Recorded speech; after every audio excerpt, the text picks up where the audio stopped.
Գյուրջան Կասկադ 60 ամիս փուլային վճարում բազմաթիվ առավելություններ։ Կանգնած չի, բայց նկատի ունեմ նոր կանգնած չի, բայց նոր հանդիպում դեռ տեղի չի ունեցել, կունենա որևէ խնդիր չկա, իսկ ինքը իր հունով գնում է։ Այլ կերպ ասած, որպեսզի հստակ լինենք։ Սահմանազատման հետ կապված, այդ թվում անկլավային հարցերով որևէ նորություն չկա։ Իրավական հիմքերի առումով չկա։ Դա պետք է սահմանազատման հանձնաժողովում քննարկվի։ Նիկոլ Փաշինյանն ասում է դեռ պետք է իրավական հիմքեր ներկայացնել։ Դե խնդրոր պատասխանեցի։ Չէ, բայց հիմա այլ հարցեր կա։ Ուրեմն այլ հիմա երբ որ վարչապետը խոսույթ է փոխել։ Ինչով է խոսույթ փոխել։ Դե նախկինում գոնե ասում էր պետք է իրավական հիմքեր ներկայացնել, հիմա չի ասում։ Չէ, որովհետև դա ակնհայտ է, որ պետք է տեղի ունենա սահմանազատման հանձնաժողովում։ Սահմանազատման հանձնաժողովում չի կարող սահմանազատվել սահմանի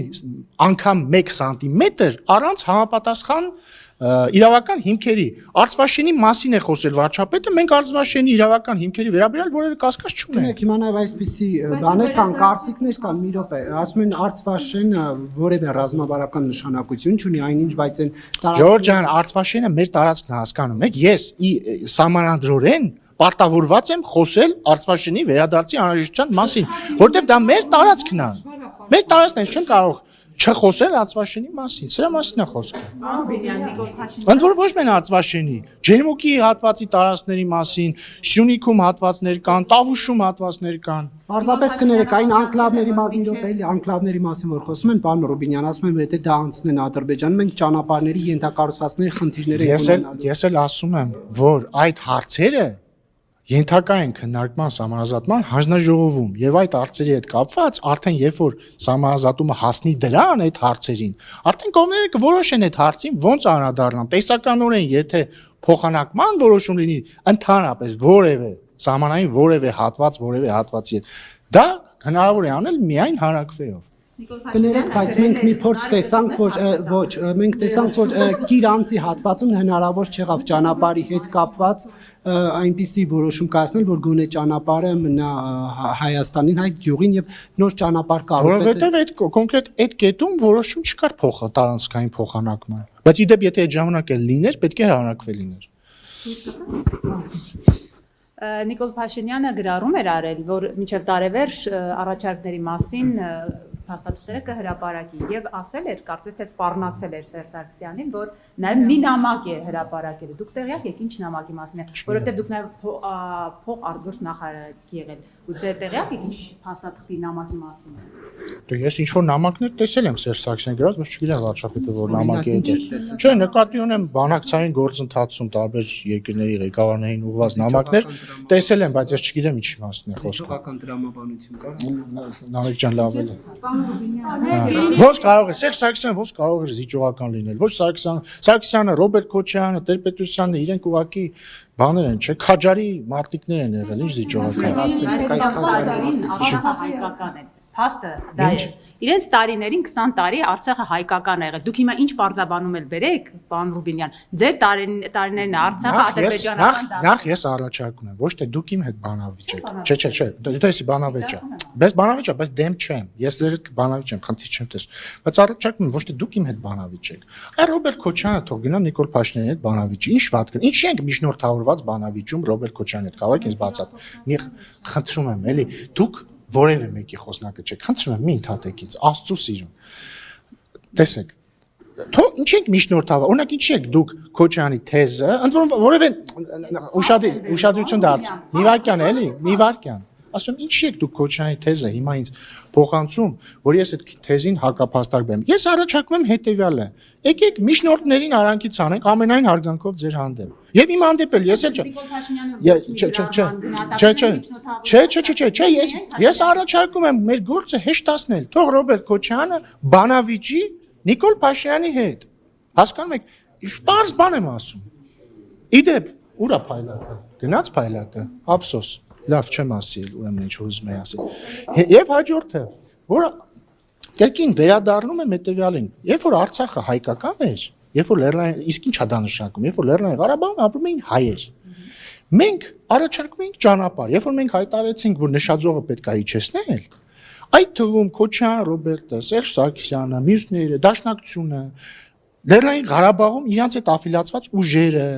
Մեզ դատապարտում էին դավաճանականության մեջ եւ էս ինչի մեջ, այն ինչի մեջ։ Իրանք արդյունքում ինչ արեցին։ Իրանք եւ իրանց հետ ասոցիացված ուժերը, այդ թվում Լեռնային Ղարաբաղում դաշնակցությունը։ Այնպես արեցին, որ Արարիկ Հարությունյանը հրաժարական տա,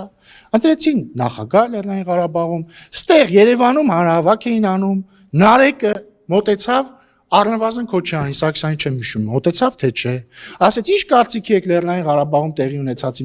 մասին։ Ասեցին շատ լավ է, հուսով ենք նույնը Հայաստանում կլինի։ Հայկ Մամիջյանը այստեղ ազգային ժողովում էր ասում էր եւ կհնչի զանգը, ինչ որ մի բան կլինի։ Ու ընդամենը օրեր անց Լեռնային Ղարաբաղը հայաթափվեց։ Հասկանում եք։ Հիմա դուք ուզում եք սրա մասին օրինակ մի օր հարցնեք, որ խնդրեմ ինչ որ մեկը ձեզնից Սերժ Սարգսյանին կամ Ռոբերտ Քոչարյանին կհարցնի, պարոն Քոչարյան, պարոն Սարգսյան, այդ 2023 թվականի ամառը, որ օպերայի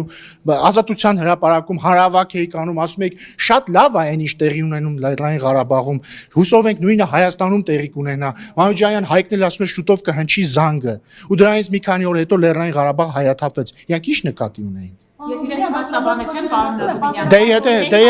Դե եթե իրանք 10-15 օրվա իշխանությունը չէր կարող հանգեցնել Արցախի հայաթափմանը։ Ուրեմն նույն անալոգիայով, եթե 10-15 օրվա իշխանությունը չէր կարող հանգեցնել Լեռնային Ղարաբաղի հայաթափմանը, այդ ո՞նց են իրանք 30 տարի երկիրը կառավարելուց հետո, երբ որ մի իրավիճակ, երբ որ հավասար ռազմական բյուջեն հենց են անում, որ մի քանի անգամ Ադրբեջանի ռազմական բյուջեն աճում է, ու դրանից հետո մենք գալիս ենք իշխանության 1.5 տարվա մեջ, այսինքն այդ նույն անալոգիայով մենք մեղավոր ենք, որ պատերազմը սկսել։ Բայց իրանք մեղավոր չեն։ Եթե այլ հարցեր չունեն, ասում է, որ պատերազմի օրերին ինքը եկել է Արցախ եւ ուզեցել է հանդիպի Արեգ Հարությունյանի հետ, բայց նա չի ցանկացել հանդիպել, ասել Նիկոլ Փաշինյանը ինձ կուտի։ բայց որտեղ հետաքրքիր,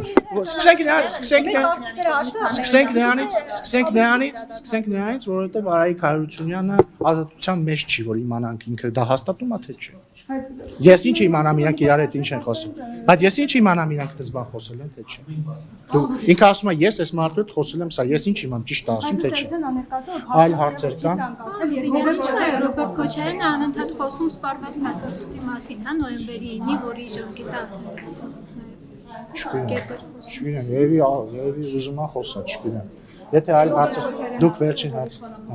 Հանրային համերաշխությունն է վերականգնելու, որովհետև ձեր իշխանությունը իր բառերով ասած Նիկոլ Փաշինյանը չար է եւ կոնֆլիկտ։ Դե Ռոբերտ Քոչարյանի իշխանության եղած վերջին օրերին հանրային համերաշխությունը, եթե ինքը պատկերացնում է, այսինքն հիշենք Ռոբերտ Քոչարյանի իշխանության վերջին օրերը, 10 զոհ Երևանի փողոցում, տանկեր Երևանի փողոցներում։ Դա է հանրային համերաշխությունը։ Թե ասենք այն որ Պապլավոկ էր ինքը գնում, դրանից մի քանի ժամ հետո այդտեղ մարդ էր սպանվում։ Դա է հանրային համերաշխությունը։ Գիտեք, բանը, գիտեք, այդ ժամանակ ես հիշում եմ Առավոտ թերթում Արամ Աբրահամյանը գլխավոր խմբագիր այն ժամանակ էլ էր գլխավոր խմբագիր, չեմ թե հիշում թերթում էր գրել թե ուրիշ տեղ էր ասել, ասում էր հումոր էր էլի արել, որ այսօր Ռոբերտ Քոչարյանը այցելել է ազգային պատկերասրահ, զոհեր չկան։ Մա այդ է իր համերաշխությունը։ Գիտեք ինչ են գրում Նիկոլ Փաշինյանի ավտոշարասյունն անցավ զոհեր չկան։ Ո՞վ է գրում։ Էլի Facebook։ Ով։ Ես օրինակ հաղում արեցի ով է գրել, ով է գրում։ Կգտնեմ ստատուս։ Դե գտեք ինձ ուղարկեք, շնորհակալություն։